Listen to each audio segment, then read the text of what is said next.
Vamos dar início à apresentação técnica, à palestra Gestão de Recursos Hídricos nos Ambientes Urbanos.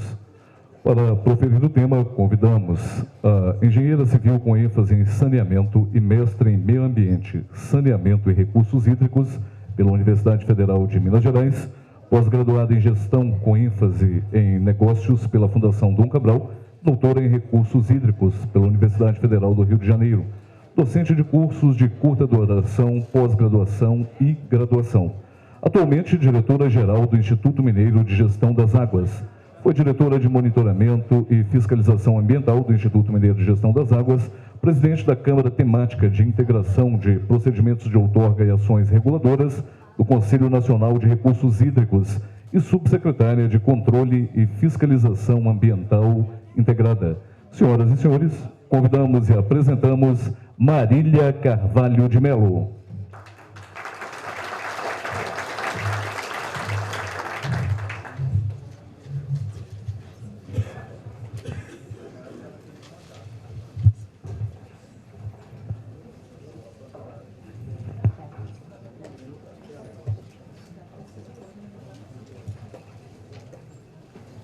Gente, boa tarde a todos.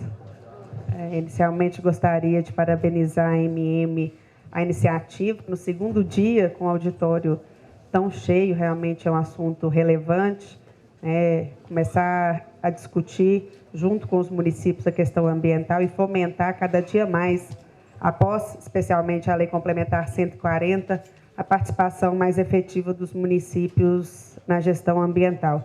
Parabenizar na pessoa do Licínio e agradecer o convite por estarmos aqui hoje presentes, para falar um pouco sobre a gestão de recursos hídricos no estado de Minas Gerais, especialmente como que ela se integra com a gestão na área urbana. Bem, eu vou descer, vou falar daqui mesmo, vou esperar. A apresentação está aí já, gravada no desktop.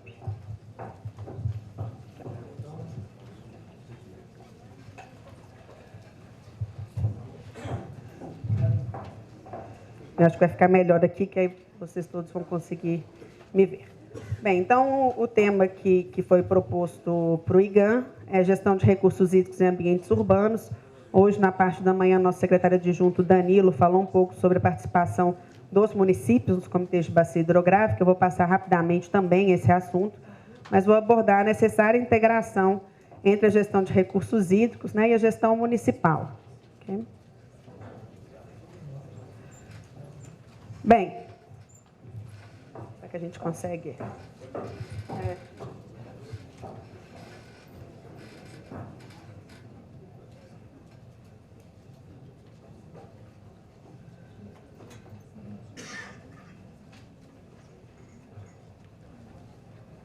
Rogério, eu não sei fazer, não.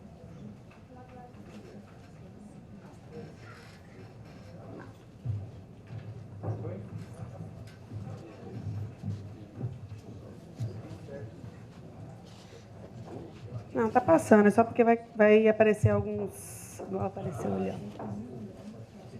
Bem, vamos lá, então. Então, eu vou começar a palestra contextualizando um pouco a gestão de recursos hídricos para a gente chegar no nosso tema específico. Então, quando a gente fala de recursos hídricos, nós estamos falando de quê? Nós estamos falando dos corpos d'água, sejam eles superficiais, rios, córregos, ribeirões, sejam águas subterrâneas, que devem estar disponíveis em quantidade e qualidade para os diversos usos.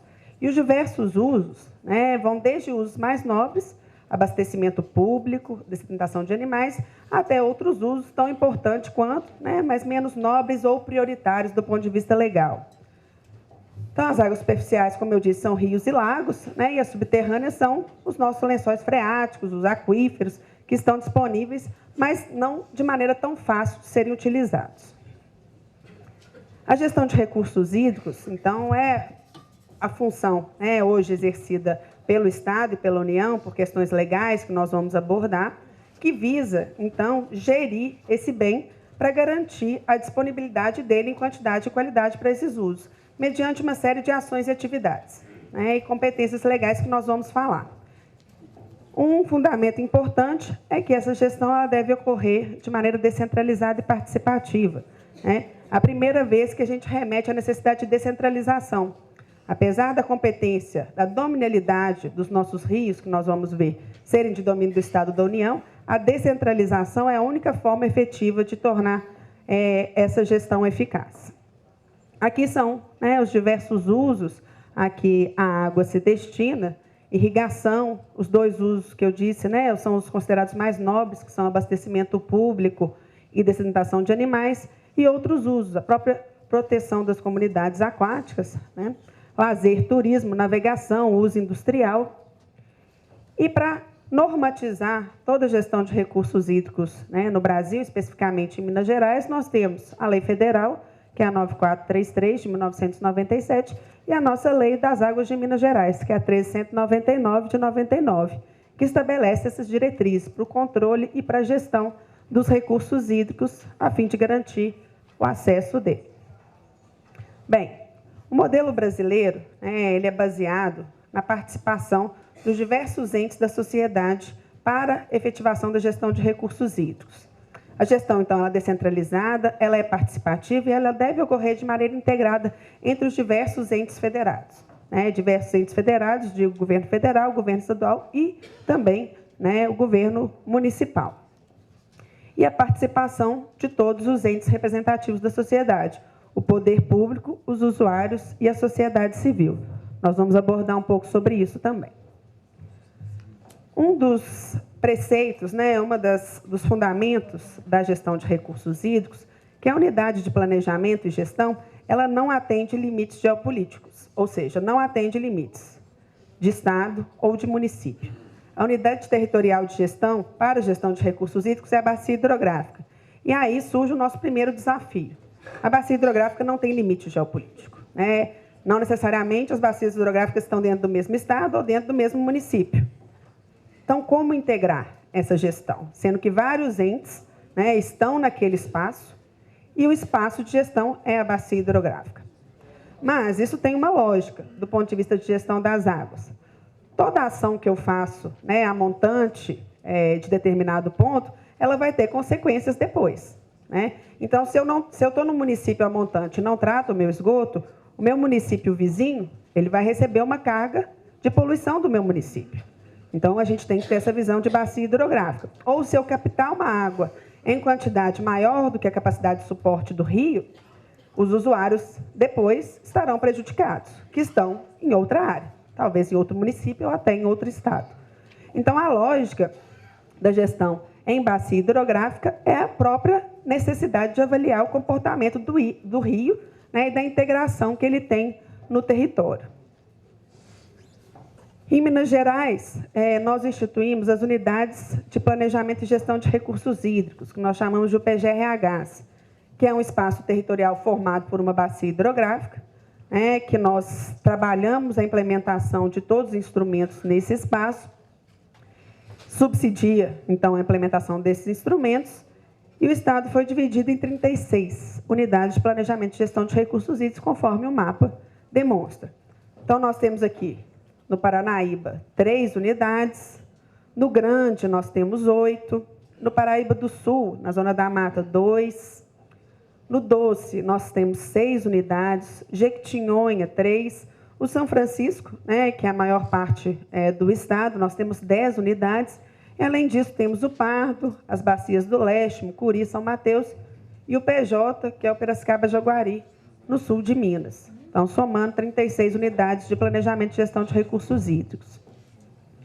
Bem, então, o sistema de gerenciamento ele é composto por uma série de órgãos responsáveis por operacionalizar essa gestão, que tem as seguintes competências: coordenar essa gestão integrada e descentralizada das águas, decidir administrativamente os conflitos relacionados aos recursos hídricos, nós vamos falar um pouco sobre isso, essa gestão de demanda.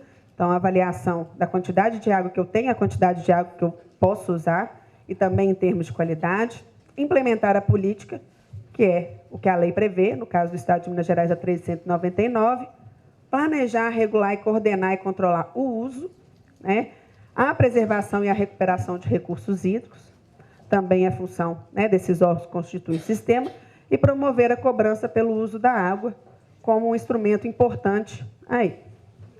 Bem, O sistema de gerenciamento de recursos hídricos, nos seus diversos níveis federativos, ele é composto, então, pelos conselhos, no âmbito federal, o Conselho Nacional de Recursos Hídricos, no estadual, o Conselho Estadual de Recursos Hídricos, órgãos de governo responsáveis pelas diretrizes políticas, para a execução da política, que é o MMA, através da Secretaria de Recursos Hídricos e Ambientes Urbanos, no âmbito nacional, e a Secretaria de Meio Ambiente e Desenvolvimento Sustentável, aqui no estado de Minas Gerais.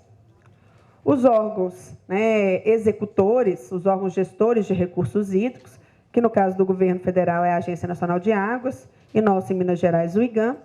Nós temos os órgãos deliberativos no âmbito da bacia hidrográfica, que são os comitês de bacia, e os órgãos executivos também no âmbito da bacia, que são as agências. E aí vocês devem estar perguntando, Marília, cadê o município nisso? Nós vamos chegar lá. Bem, então o Conselho, como eu disse, tanto o Conselho Nacional, mas nós vamos focar aqui na questão de Minas, estadual, ele é o órgão máximo na hierarquia do sistema, porque ele que delibera normas e diretrizes para a gestão de recursos hídricos no estado, deliberações normativas de critérios de outorga, aprovação de planejamento. Então, tudo isso é competência do nosso Conselho Estadual de Recursos Hídricos. E o Conselho Estadual de Recursos Hídricos tem representação de municípios. É o primeiro espaço, a primeira instância de participação efetiva dos municípios na gestão de recursos hídricos. Então, existem assentos no Conselho Estadual de Recursos Hídricos para municípios. A Secretaria de Estado de Meio Ambiente, como eu disse, ela então formula e coordena a política, executa, monitora, fiscaliza e avalia essas ações que estão sendo desenvolvidas, e é a Secretaria Executiva do Conselho Estadual de Recursos Hídricos. O IGAM, que é o órgão gestor, ele tem a função realmente executiva de executar a política, que vem das diretrizes do Conselho, da Secretaria, planeja e promove ações direcionadas à preservação de quantidade e qualidade da água, nós vamos mostrar como, e promove a elaboração e implementação dos instrumentos de gestão previstos na lei. Os comitês e as agências têm uma atuação no âmbito local, ou seja, na bacia hidrográfica. Hoje nós temos em Minas Gerais 36 comitês de bacia hidrográfica instituídos, e eles têm as seguintes competências. Gerencia o desenvolvimento sustentável na bacia hidrográfica de forma descentralizada, integrada e participativa, e promove a gestão local dos recursos hídricos. Uma função muito importante do comitê é gerir o conflito pelo uso da água em primeira instância. Essa é uma função muito importante do Comitê de Bacia Hidrográfica. E a agência é o seu órgão executivo. O comitê não tem personalidade jurídica, ele é um conselho, mas ele tem ali um apoio administrativo, um apoio executivo, que é a Agência de Bacia Hidrográfica, inclusive para a implementação da cobrança, que nós vamos falar em seguida. Aqui são os instrumentos que nós temos de gestão de recursos hídricos, é a forma que nós temos de operacionalizar a lei. O primeiro deles, e o que nós dizemos sempre que é o mais importante, são os planos. Então, o Plano Estadual de Recursos Hídricos, que traz diretrizes, traz um diagnóstico macro e programas e projetos para a melhoria da quantidade e da qualidade da água no estado. Os planos de bacia hidrográfica, esse eu queria salientar uma questão, que são planos, em cada uma daquelas unidades de planejamento de gestão deve ter um plano. Hoje nós temos 25 concluídos no estado de Minas Gerais. Então, o plano de bacia hidrográfica, ele traz um diagnóstico para a gente, olha, qual que é a situação do ponto de vista de quantidade e de qualidade da água naquela bacia. Onde que nós gostaríamos de chegar? E aí trabalha com cenários mais otimistas, cenário menos otimista, e define metas, programas e projetos para atingir aquele resultado que se destina. Bem, e ele faz um planejamento no âmbito da bacia. E, por isso, ele engloba, claro, o território. Ou seja, municípios que estão presentes naquela bacia. Então, ele consolida o planejamento de recursos hídricos no âmbito da bacia hidrográfica, é elaborado por bacia, como eu já disse, e tem a finalidade de fundamentar e orientar a implementação de programas e projetos, sempre com o objetivo final de melhorar a quantidade e a qualidade da água disponível para os diversos usos. Aqui é a lista, nessa apresentação vai ficar disponível aí para vocês, a lista dos planos que nós já temos concluídos. Então, são bacias que já têm planos prontos, está disponível no site do IGAM, algumas em elaboração e outros em contratação. Para a gente ter uma visão espacial, todos esses que estão em amarelo, eles já estão concluídos, são planos já concluídos. A gente sempre fala que é uma primeira geração dos planos. É claro que eles precisam ser, né, constantemente atualizados e melhorados para tornar cada dia mais específicos, né, com ações mais pragmáticas e diretas para a melhoria de quantidade e qualidade da água.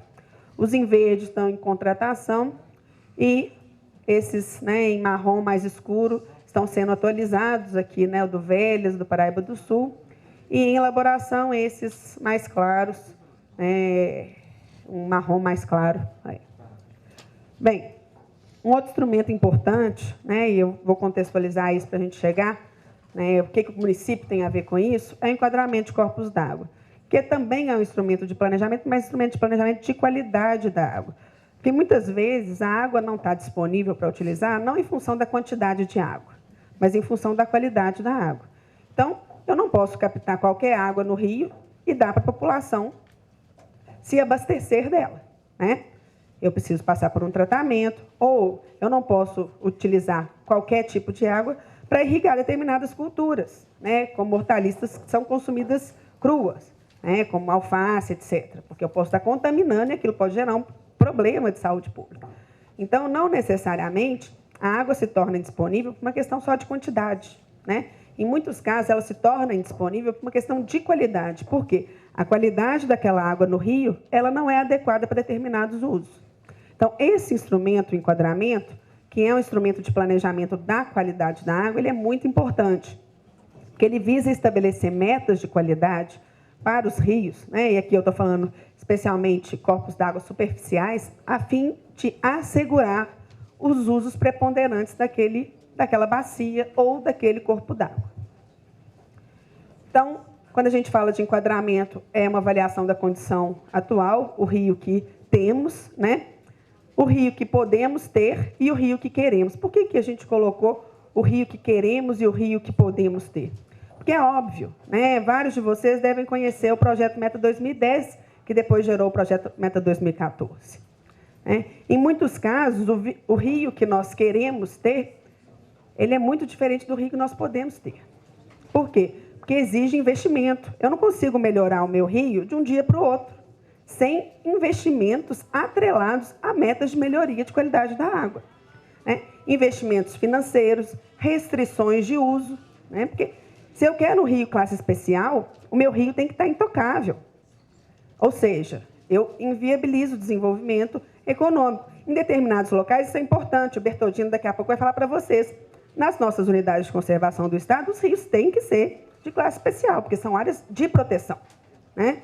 Mas eu não consigo fazer um rio ter classe especial na região metropolitana de Belo Horizonte, né? Nós estamos trabalhando junto com o comitê, com o projeto Manuelzão, para viabilizar a classe 2, né? Mas classe especial é inviável, tanto tecnicamente quanto financeiramente. Então, por isso, essa diferença do rio que queremos e do rio que podemos.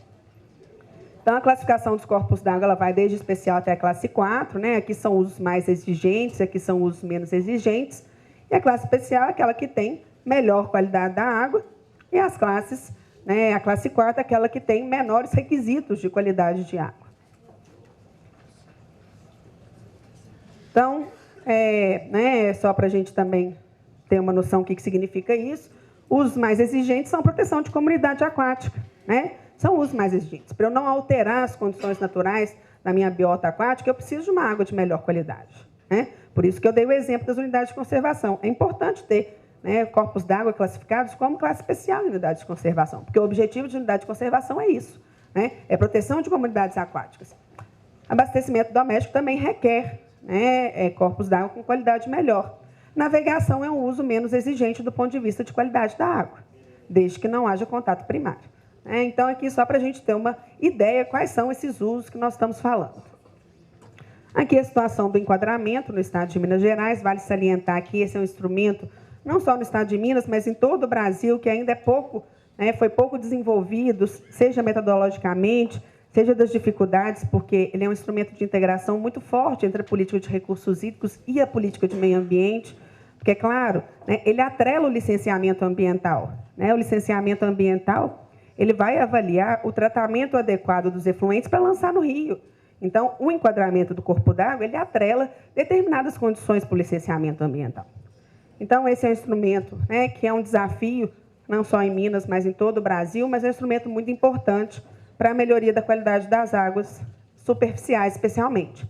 Aqui eu estou falando de superficiais, existe, sim, critérios de enquadramento de água subterrânea, mas nós estamos focando aqui na questão superficial nesse primeiro momento. Bem, esses são os dois instrumentos de planejamento, o plano e o enquadramento. A outorga, o próximo instrumento que eu vou abordar, é um instrumento de controle do uso da água. Hoje, a responsabilidade da concessão da outorga, da operacionalização da outorga em Minas Gerais é da SUPRAM, Superintendência de Regularização Ambiental, que nós temos em vários locais no estado de Minas Gerais, e o IGAM tem a responsabilidade da normatização, aprimoramento técnico e metodológico. Então, é o ato administrativo que assegura ao usuário o direito de utilizar um recurso que é público, que é a água, e, por outro lado, é a forma que o Estado tem de controlar e garantir o acesso a todos que precisam utilizar a água. Aqui, hoje, é só o critério de outorga no estado de Minas Gerais. Nós temos uma distinção de algumas bacias. Então, nosso critério de outorga ele é mais restritivo nas bacias onde nós temos a qualidade da água mais comprometida. Isso significa o quê? Eu, podendo tirar uma quantidade menor de água, eu mantenho uma quantidade de água maior no meu rio. Ele tem uma maior capacidade de autodepuração, ou seja, uma maior capacidade de receber efluentes, sejam eles domésticos, sejam eles industriais, e não ter um impacto tão grande na sua qualidade. Em outras bacias, essas em verde mais claro, o nosso critério ele foi um pouco flexibilizado em função de hoje o Estado ter um conhecimento adequado do cadastramento de usuários de água. E aí você não faz a gestão do primeiro que bate na porta do Estado, mas faz uma gestão que realmente possa atender todos aqueles que precisam de água para utilizá-la. Usos insignificantes são usos não passíveis de outorga, é apenas um cadastramento que é realizado. Ele distingue de critério da região norte para a região centro-sul, em função do próprio comportamento hídrico. Nós temos uma região aqui semiárida, que a disponibilidade superficial de água é menor do que a região centro-sul. Então, nós temos um critério que distingue em função disso. No caso de postos manuais, urgências, o critério é único para o estado de Minas Gerais, 10 metros cúbicos por dia. E o Conselho Estadual aprovou uma deliberação criando critérios de uso significante para poço tubular no norte do estado, exatamente em função dessa dificuldade de acesso à água superficial, em função da questão do semiárido, da menor disponibilidade hídrica, que é o que está posto aqui, 14 metros cúbicos por dia, em área rural para finalidade de consumo humano, pequenas irrigações e dessedentação de animais. Bem, um outro instrumento importante da gestão de recursos hídricos é a cobrança. E a cobrança, muitas vezes, ela assusta, porque as pessoas ficam preocupadas, vou ter que pagar. Mas as pessoas pouco entendem o conceito verdadeiro da cobrança pelo uso da água, porque realmente ela é muito diferente dos conceitos normais de cobrança que nós estamos mentalmente acostumados, de imposto, de taxa e etc. Por quê? Porque a cobrança pelo uso da água ela é um instrumento de gestão previsto na política de recursos hídricos, que vai fazer um trabalho que nós chamamos de cobrança condominial. É mais ou menos como funciona no nosso prédio. Cada um contribui um pouco para aplicar em projetos de melhoria daquele espaço que nós estamos, ou seja, aqui da bacia hidrográfica. Então, ela visa reconhecer a água como um bem ecológico, social e econômico. Ela tem um objetivo primordial de garantir a racionalização do uso. Esse é o objetivo primordial. Eu sempre brinco com os meus colegas da CEMIG, que eu tinha uma propaganda que passava no rádio, falava assim, menino, desliga esse chuveiro porque a energia está cara. Ninguém mencionava a água, porque a energia, as pessoas pensam, eu vou pagar a energia. A água hoje paga-se pela água tratada, mas a água bruta só em poucas bacias. Então, a ideia de racionalização, ainda mais num território, como especialmente a região centro-sul do estado, que nós temos abundância ainda de água disponível, não temos a noção de racionalização, da importância da racionalização do uso da água. Então, a cobrança ela tem esse objetivo de incentivar a racionalização de uso e gerar recursos para aplicar em projetos e programas dentro da bacia hidrográfica. Mas em quais projetos e programas? Qualquer um? Não. ela vincula a projetos e programas que estão onde? No plano da bacia hidrográfica. No plano de recursos hídricos da bacia hidrográfica, aquele instrumento que eu apresentei para vocês, né? Que exatamente vai visar melhorar a qualidade e quantidade de água disponível. Bem, nós temos algumas bacias com cobrança já implantada no estado de Minas Gerais. Em 2010, Araguari, né? Piracicaba-Jaguari, aquela no sul de Minas, Araguari está no Triângulo Mineiro, e o Rio das Velhas, aqui na região metropolitana. E em 2012, todas as bacias do Doce. O valor que é praticado, né, é discutido e definido no Comitê de Bacia Hidrográfica, mais uma vez reforçando a importância da participação dos municípios nos comitês de bacia hidrográfica, né? Eles que decidem. Queremos cobrar e qual que é o valor que vai ser cobrado. Óbvio que auxiliados técnica e juridicamente pelo órgão gestor de recursos hídricos do Estado, né? Mas a decisão de valor é deles, tanto é que o valor não é o mesmo no Estado. Varia de 1 a 2 centavos a cada 1.000 litros de água captada. E aí eu vou mostrar para vocês, né, um exemplo de uma analogia. O nosso modelo de gestão de recursos hídricos, ele é muito inspirado no modelo francês de gestão de recursos hídricos. E, óbvio, o modelo francês começou muito antes, né, de 97, quando a 9433 foi aprovada. Existem algumas bacias, e uma, né, que nós tivemos a oportunidade de conhecer, porque eles vieram aqui no Brasil nos apresentar um modelo, que chama Nord-Pas-de-Calais, a bacia de Nord-Pas-de-Calais, eles cobram 7 euros pela mesma quantidade, metros cúbicos de água. Ou seja, 1 metro cúbico de água, 1.000 litros por segundo. Enquanto nós cobramos 1 a 2. Marília, mas você acha que deve cobrar 7 hoje aqui no Brasil? Não, não acho. Primeiro, que a condição econômica no Brasil e social é totalmente diferente, né, da França. E outro é o seguinte, nós estamos construindo uma credibilidade desse instrumento. A partir do momento que a sociedade entende que ela está contribuindo, né, e que aquela contribuição por utilização de um recurso que é público, ele não é meu, ele não é de quem tem outorga, né, ele é público, ou seja, ele é da sociedade, o recurso está sendo aplicado em projetos para a própria bacia e está revertendo em benefício para a sociedade. Maior disponibilidade hídrica, melhoria da qualidade da água.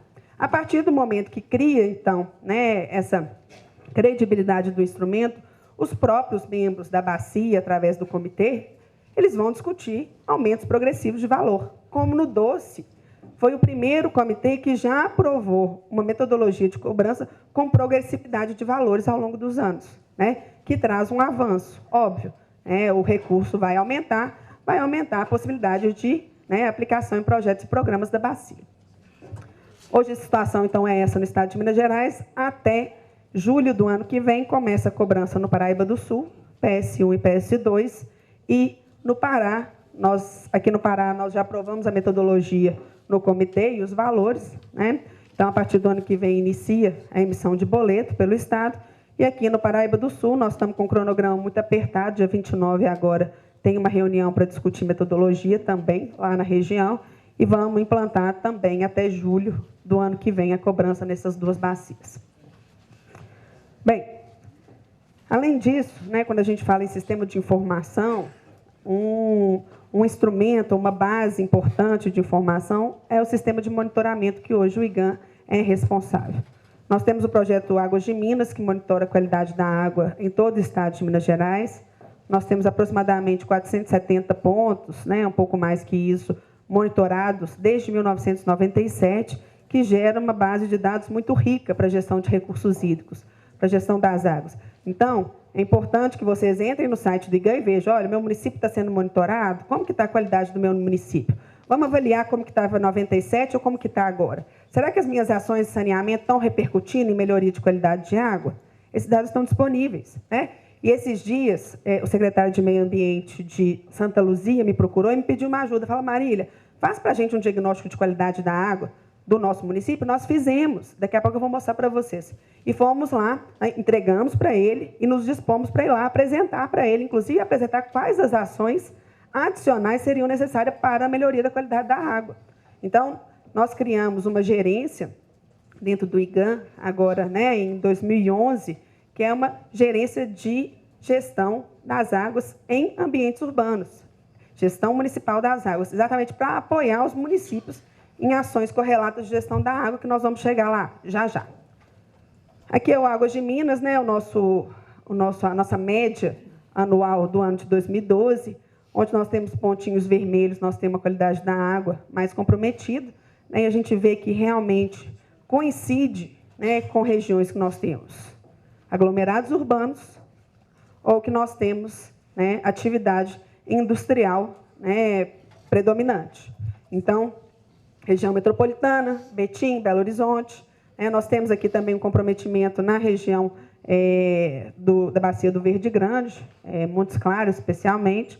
Então, óbvio, né, em regiões que nós temos menor adensamento populacional ou menor atividade econômica, a qualidade ela tem, né, uma qualidade melhor, o Rio tem uma qualidade melhor, e em outras regiões, né, tem uma qualidade comprometida que precisa de ações de melhoria mais específicas.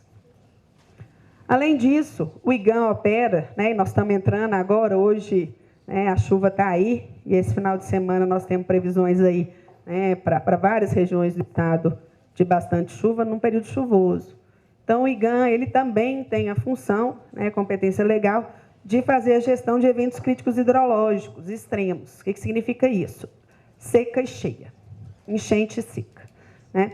Então, nós, hoje, operamos dois sistemas de alerta no estado de Minas Gerais, na bacia do Sapucaí e na bacia do Doce, né? Bacia do Doce e na bacia do Sapucaí. Nós operamos um radar meteorológico no estado de Minas Gerais e até o final do ano nós estamos recebendo mais 2. Eles não entram em operação nesse período chuvoso, infelizmente, mas eles vão entrar em teste agora em dezembro. No ano que vem, nós vamos ter 2 a mais. Um vai estar instalado em Januária, São Francisco e outro em Almenara, né, e eles vão abranger grande parte do estado de Minas Gerais. E estamos trabalhando para inserir, né, no orçamento do ano que vem, do governo federal, um para o Triângulo Mineiro, que aí a gente consegue fechar todo o estado. Marília, por que isso é importante? Previsão meteorológica, né? Então, em função de previsão meteorológica, a gente faz uma avaliação de como que aquela chuva vai repercutir no corpo d'água, nos corpos d'água, e como que aquilo pode gerar, né, de problema para o município. Vai extravasar o rio, vai ter uma enchente, como que essa enchente vai ocorrer, e a gente pode emitir e apoiar os municípios, né, em sistemas de alerta, para os municípios tomarem, né, as ações de defesa civil adequada para minimizar as perdas humanas e as perdas materiais. Então, esse é um outro trabalho que o IGAM desenvolve, né? Esse ano, né, nós já estamos operando, a gente opera 24 horas por dia durante todos os dias do ano. Nós temos uma sala que funciona 24 horas por dia. Alguns de vocês devem ter o nosso SMS cadastrado no celular de vocês. Aqueles que não têm, vou aproveitar para fazer propaganda, tem meu contato ali, depois só mandar que nós vamos cadastrar. Então, a gente manda, né, para municípios, especialmente, porque a gente não pode abrir para toda a sociedade, mas para, né, secretários de meio ambiente, é óbvio, né, alertas no telefone celular, SMS, falando, olha, tem possibilidade de chuva de tal forma, daqui a tanto tempo, no município tal. E aí vocês podem, né, junto com a Defesa Civil, trabalhar em situações, né, de retirada da população, quanto necessário. Bem, então, a gestão de recursos hídricos e competência legal. Para a gente entrar agora especificamente mais, né, e o município nessa história. Nós temos a Constituição de 88 que diz: corpos d'água são de domínio público, ou seja, né, como eu disse, os rios, né, os corpos d'água são bens da sociedade. Não é de quem tem outorga, não é de ninguém, é da sociedade. Então, por isso, cabe ao Estado, né, a tutela desse bem. E ele traz a Constituição traz uma dupla dominialidade dos corpos d'água. Os corpos d'água podem ser de domínio do Estado ou de domínio da União. Domínio da União são aqueles rios ou corpos d'água que têm sua nascente e foz em estados distintos. Exemplo, São Francisco, né, o Doce, que pega Minas Gerais e Espírito Santo. E rios que façam divisa entre 2 estados. Os demais são rios de domínio do Estado e água subterrânea é sempre gestão do Estado. Aí vem a primeira pergunta: e por que não o município? Nós vamos responder ao longo da nossa apresentação. Então, não existem águas particulares. Aqui são os artigos da Constituição que citam, né, a dominialidade e cita também a instituição do Sistema de Gerenciamento de Recursos Hídricos. Bem, e aí fazemos uma avaliação da Lei das Águas aqui do Estado de Minas Gerais, 1399. Ela visa assegurar o controle pelos usuários atuais e futuros do uso da água e de sua utilização em quantidade, qualidade e regime satisfatório. Ok, esse é o grande objetivo da gestão das águas. Na execução da política, serão observados preservação dos efeitos adversos da poluição, das inundações e da erosão do solo. Tem alguma coisa a ver com o município ali? Tudo. Erosão do solo é gestão de território. Gestão de território é competência do município. Uso e ocupação do solo do município. Mas está lá, a gestão de recursos hídricos, na Lei 1399. Poluição, né? Da mesma forma, inundação também.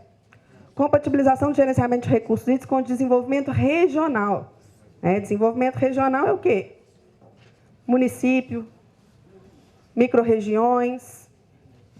Então, segundo ponto que aparece para a gente aí uma luz da integração da gestão de recursos hídricos com os municípios. Traz ainda como diretriz programas permanentes de proteção de águas superficiais e subterrâneas contra a poluição. Nós vamos falar. Bem, as pessoas estão instaladas no município. Os empreendimentos também estão instalados no município. Ações que garantam o uso múltiplo, racional, superficial e subterrâneo. O uso também ele ocorre no município. Prevenção de erosão do solo, de novo, em áreas urbanas e rurais, visando a proteção contra a poluição e assoreamento de corpos d'água. Eu tenho certeza que vários de vocês aqui já tiveram a preocupação da época do período, véspera de período chuvoso, como nós estamos chegando agora, fazer um trabalho de desassoreamento do rio, para evitar inundação. Isso é muito comum. Defesa contra efeitos críticos hidrológicos, riscos à saúde, à segurança pública, etc. E aí coloca também no artigo 8º que cabe ao Estado articular-se com a União e com outros estados e com municípios, respeitadas as disposições constitucionais e legais com vista ao aproveitamento, ao controle e ao monitoramento dos recursos hídricos do seu território. Então, conclui falando, município, você tem que estar presente, Estado, você tem que se articular com o município para viabilizar esse objetivo e essas diretrizes. Não há como executar sem integração com o município. Bem, e do ponto de vista da competência legal dos municípios, legislar sobre assuntos de interesse local, suplementar a legislação federal e estadual no que couber, prestar, com cooperação técnica e financeira da União e do Estado, serviço de atendimento à saúde da população e promover no que couber adequado ordenamento territorial mediante planejamento e controle do uso, do parcelamento da ocupação do solo urbano. Bem, apesar, então, do município não estar contemplado na dominalidade dos rios, ou dos corpos d'água, ele tem um papel importantíssimo na gestão de recursos hídricos. Absolutamente importante. Porque qualidade das águas é igual a gestão de saneamento e uso e ocupação do solo. Quantidade de água é igual a saneamento, uso e ocupação do solo, mais áreas verdes urbanas. Gestão de cheias é igual a uso e ocupação do solo, mais áreas verdes urbanas. Depois disso, alguém tem uma dúvida? Alguma dúvida da importância dos municípios na gestão de recursos hídricos? Não temos. Nós precisamos realmente ter uma integração mais efetiva da gestão de recursos hídricos com a gestão municipal. Bem, então aqui algumas interações, a questão da biodiversidade, como eu disse, questão do clima, que nós vamos falar um pouquinho, a água, do ponto de vista do desenvolvimento econômico do município, a água ela pode ser um limitante do desenvolvimento de determinada região, porque a água ela é insumo produtivo para a maior parte das atividades industriais, agrícolas, etc. Bem, nós temos alguns desafios. Fazer essa integração bacia e município, a gestão é no âmbito da bacia, mas o município tem que ser enxergado. Como que eu vou integrar o plano diretor municipal, que traz questões de uso e ocupação do solo, que são importantes à gestão das águas, com o plano de recursos hídricos daquela bacia, e vice-versa. Como que eu vou enxergar a água dentro do município, que tem importância para abastecimento público, tem importância do ponto de vista da água pluvial, chuva, enchente, recreação e paisagismo, que é uma outra função importante da água, as águas usadas, ou seja, os efluentes industriais ou efluentes urbanos, e demandas setoriais, com toda essa questão, a normatização, a competência legal, os instrumentos de planejamento e os espaços institucionais de participação, comitê, vários municípios têm um Conselho Municipal de Meio Ambiente, né, como que eles se integram. Então, esse aqui é o desafio, né, posto hoje na gestão de recursos hídricos, na gestão municipal. Mas nós temos algumas constatações, né, que vão ajudar a gente a achar caminhos para essa integração. Então, nós temos um crescimento urbano cada dia maior, né, e tendências ainda, né, de um crescimento urbano maior. Áreas urbanas, né, o crescimento verde nas áreas urbanas está ligado à prestação de serviços básicos e à gestão de recursos hídricos e abastecimento. Então, claro, né, para eu conseguir abastecer minha população, eu tenho que ter água disponível. Para ter água disponível, eu tenho que ter uma boa, né, preservação dos meus recursos naturais do meu município, né, das áreas verdes urbanas especialmente. A questão do saneamento, água, esgoto, resíduos e drenagem, que nós vamos falar, e alterações climáticas que demandam atenção a conceitos, né, e formas de remediá-la. Bem, então, os desafios para o município. Primeiro, a questão do abastecimento público, né, com o crescimento da população no município, o município tem que estar pronto para disponibilizar água para aquela população. E para eu disponibilizar água para a população, eu tenho que ter uma gestão de recursos hídricos adequadas, não só no meu município, mas na minha bacia hidrográfica, como eu disse lá no início. Um uso a montante de mim, né, um uso acima de mim, pode prejudicar o meu uso. Então, vou dar um exemplo claro aqui em Minas Gerais. Aquela bacia pequenininha do PJ, tem alguém de Extrema, Toledo, Camanducaia, Sapucaí, Mirim ou Itapeva aqui? Bem, então vocês vão saber o que eu estou falando. Aquela região pequenininha lá, essa bacia que é composta por esses municípios, ela tem uma função estratégica para a região metropolitana de São Paulo. Logo depois da divisa do Estado de Minas Gerais com o Estado de São Paulo naquela bacia, há uma transposição, uma reversão de água que abastece 50% da região metropolitana de Belo Horizonte. De São Paulo, desculpa, de São Paulo. Significa o quê? Se eu usar mais aqui em Minas Gerais, a água pode não chegar lá. E eu posso comprometer o abastecimento de São Paulo. Ok, mas qual é a contrapartida que eu vou ter em relação a isso, né? Porque hoje o Estado de São Paulo realmente olha para aquela região com muito cuidado. Então, é uma região muito preservada, né, do ponto de vista de área verde, né? É uma região, né, que tem se pautado num desenvolvimento bastante sustentado. Por quê? Porque, né, existem interesses de a água chegar até o sistema Cantareira. Então, quando eu estou falando em abastecimento, né, não adianta uma gestão no meu território para eu garantir o abastecimento público da minha população. Eu tenho que ter uma integração com os meus municípios vizinhos, com os municípios que estão na bacia hidrográfica, né, especialmente aqueles que estão antes de mim, né, que estão a montante de mim. Da mesma forma, drenagem urbana, né? Então, quando a gente fala de drenagem urbana, né, de enchentes, o que nós estamos falando? Impermeabilização do solo, construção em proximidade de corpos d'água, uso e ocupação do solo, de novo, né? Então, nós temos que pensar que, né, uma gestão da nossa drenagem urbana, do uso e ocupação do solo adequada, ela minimiza, sim, aquela competência da gestão de recursos hídricos, que é gerir eventos hidrológicos adversos, extremos, né? E muitas vezes a enchente não está no meu município. Eu recebo a enchente do município que está antes de mim, de novo. Ele impermeabilizou demais a área dele, o território dele, ele canalizou os rios dele com opções construtivas talvez não adequadas, e aí transferiu o problema para baixo. De novo, a gestão municipal é importante, mas ela é importante com uma visão da bacia, do meu vizinho.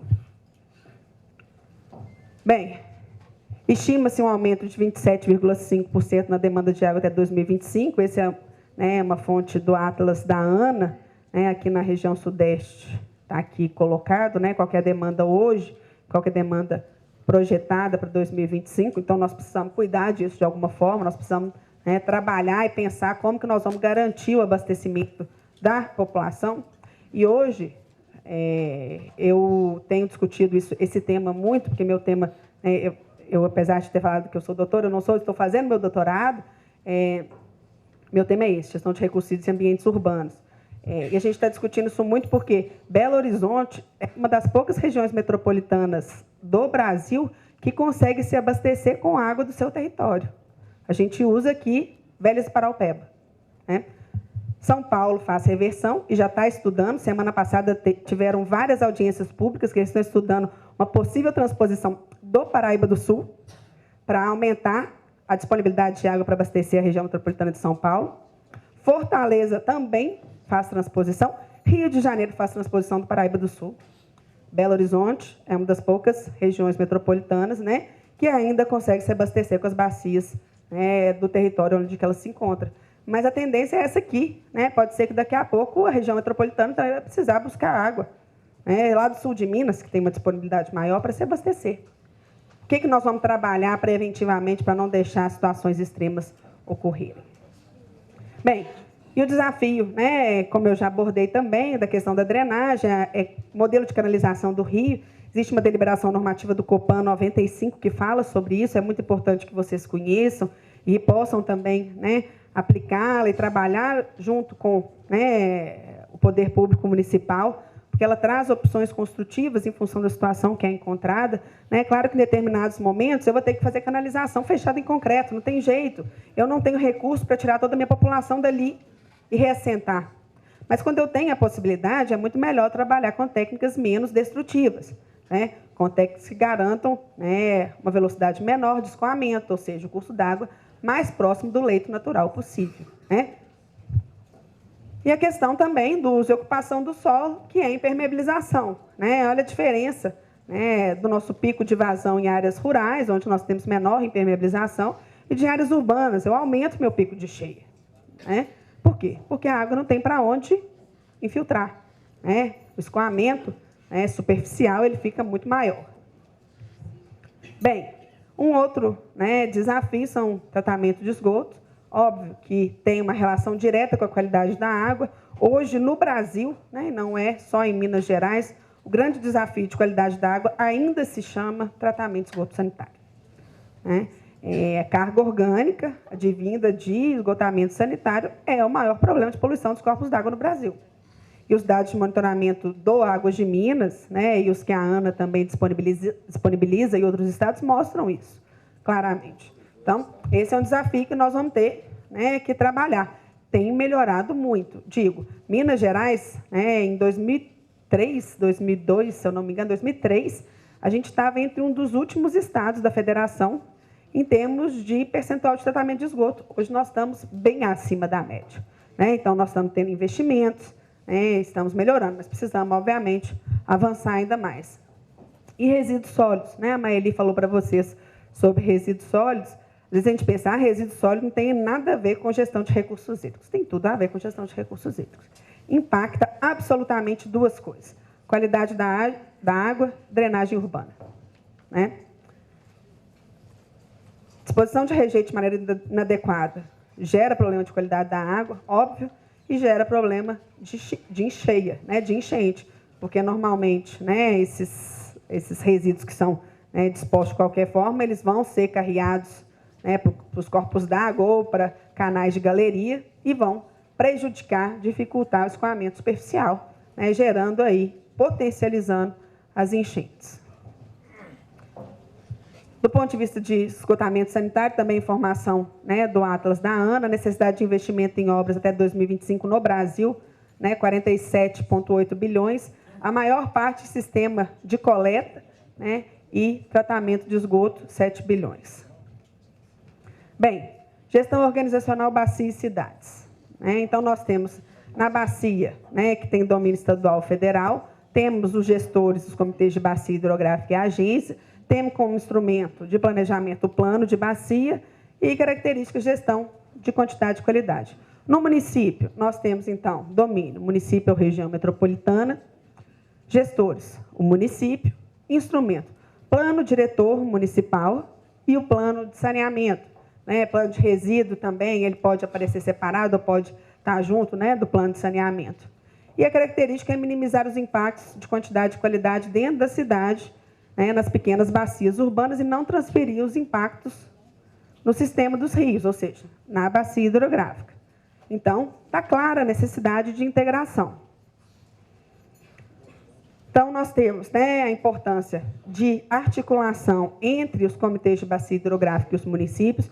Por isso, a participação dos municípios nos comitês de bacia hidrográfica é fundamental, porque é lá que se define as diretrizes, os planos de bacia hidrográfica, a cobrança, né, traz lá subsídios para o critério de utilização de uso da água, o enquadramento é discutido dentro do comitê de bacia hidrográfica, e a visão municipal é fundamental, exatamente para integrar não só essas instâncias, né, institucionais, mas também os instrumentos de competência de cada uma delas, né? Então, reforçando, né, é muito importante que os municípios realmente participem efetivamente, porque as decisões nos comitês podem impactar o seu município, né? Então, é importante essa participação. Aqui, de novo, né, dizendo que, então, essa integração desses instrumentos, o plano diretor municipal, ele tem que enxergar o plano de bacia, e o plano de bacia ele tem que enxergar o plano diretor dos municípios que compõem aquela bacia, né? E aí, quando eu estou falando plano diretor municipal, eu posso incluir aqui, né, o plano de saneamento, o plano de resíduos, né, todos aqui também, esses vários instrumentos de planejamento que a gente tem, que se sobrepõem no mesmo território. Nós não estamos falando de territórios diferentes, nós estamos falando do mesmo território. Eles se sobrepõem no mesmo território. E, muitas vezes, em avaliações que nós realizamos, e agora nós estamos fazendo isso lá dentro do IGAM, esses instrumentos eles colidem. Tem metas distintas. Tem projetos e programas que se conflitam. E aí você não consegue chegar no resultado final, que é melhoria de quantidade e qualidade de água. De novo, né, reforçar a interface dos planos. Oportunidades. Recuperação ambiental dos corpos d'água urbano. Então, a gestão da disponibilidade de água, né, esse é um ponto que nós temos aí de oportunidade para trabalhar, e que a gestão municipal tem que ter essa visão cada dia, que é importante, né, para o município ter um rio com uma qualidade da água adequada e com uma disponibilidade de água adequada. Trabalhar com técnicas compensatórias de manejo de água pluviais, recuperar processos de evapotranspiração e de infiltração, ou seja, minimizar, né, a impermeabilização do solo e buscar outras alternativas, né? Eu dou aula para a graduação de engenharia civil e eu estudo muito a questão dos telhados verdes, do uso da água de chuva. O município de São Paulo já tem lei, né, para a utilização de água de chuva, né, então que fomenta isso. Já tem lei também que, né, cria aí, né, todo o limite de impermeabilização de determinado terreno. Então, nós temos, né, junto com os municípios, que a competência de legislar, isso é de vocês, trabalhar realmente para ações efetivas, né, nesse ponto, recuperar processos de evapotranspiração, de infiltração.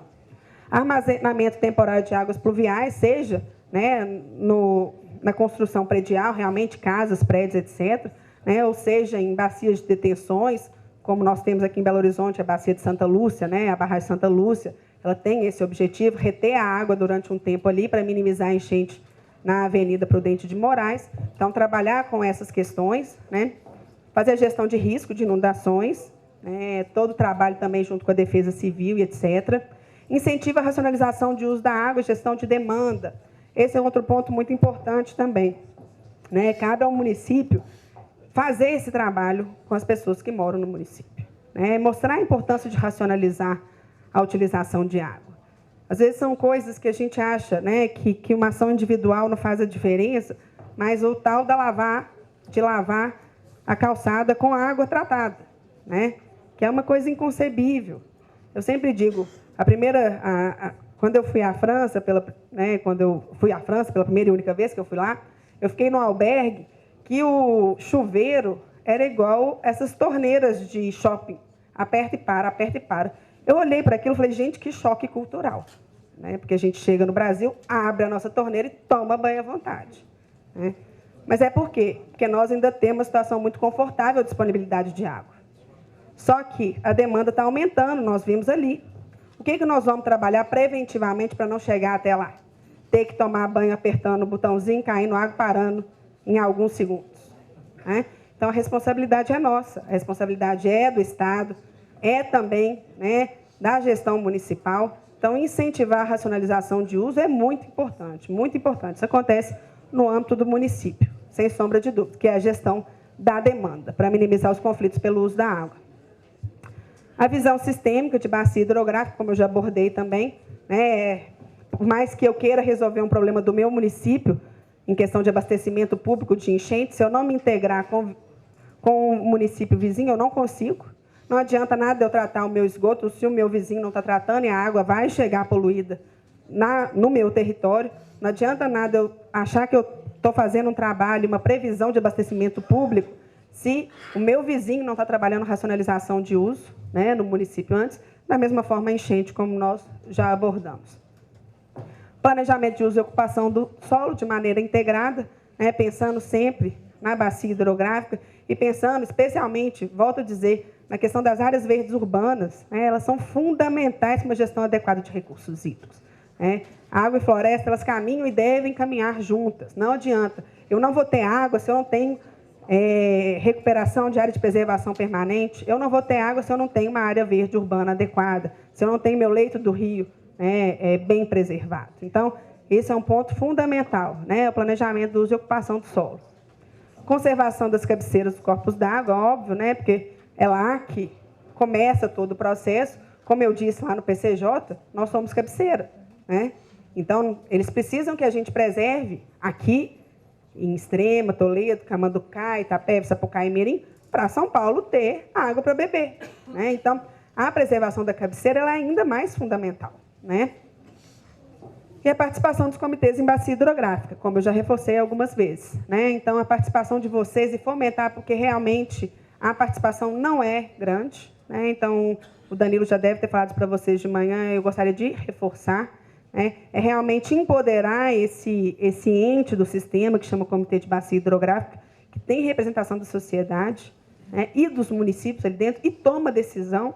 Então, não há esse discurso de que eu não tenho dominabilidade do rio, então eu não participo do sistema de gerenciamento de recursos hídricos. Participa sim. Né? O comitê define grande parte dos instrumentos que nós gerimos. Diretriz para outorga, plano, enquadramento, cobrança pelo uso da água. Tudo isso é definido no âmbito do comitê. Bem, então, a gestão integrada, né, de recursos hídricos e ambientes urbanos, ela deve ser usada como complementação para o planejamento tradicional e avaliando esses pontos fundamentais: uso de tecnologias, infraestrutura descentralizada, diversificação das fontes de água, né, dentro do município, entendimento detalhado dos custos econômicos do não fazer. Esse é um ponto fundamental. O Banco Mundial tem vários estudos sobre gestão de recursos hídricos e ambientes urbanos. E eu vi uma apresentação deles esses dias, que eles fizeram uma avaliação de quanto que custa o não fazer. Mas eles mostraram valores, né? Então, nesse caso, era enchentes, especificamente, o valor que o Brasil gastou, né, nos últimos tempos em recuperar a área que foi, né, prejudicada ou perdas por questões de enchentes é muito maior do que foi investido em ações preventivas para isso, né? Então, nós temos que ter essa avaliação, qual que é o custo, né, do não fazer. Arranjo institucional adaptativo e flexível, né, para a gente realmente poder integrar essas instituições, e a participação da sociedade, né, não só da sociedade dentro dos comitês de bacia hidrográfica, mas também da sociedade do município. Os nossos benefícios, como a gestão integrada de recursos hídricos no ambiente urbano, são custos evitados de inundação e de qualidade da água, inundação, perdas materiais e humanas, né, como eu já abordei, qualidade da água, saúde pública, abastecimento humano e demandas setoriais. Então, esses são custos evitados. Eu preciso de água para a minha população beber, eu preciso ter uma saúde adequada da minha população, e para isso tem que ter água em qualidade.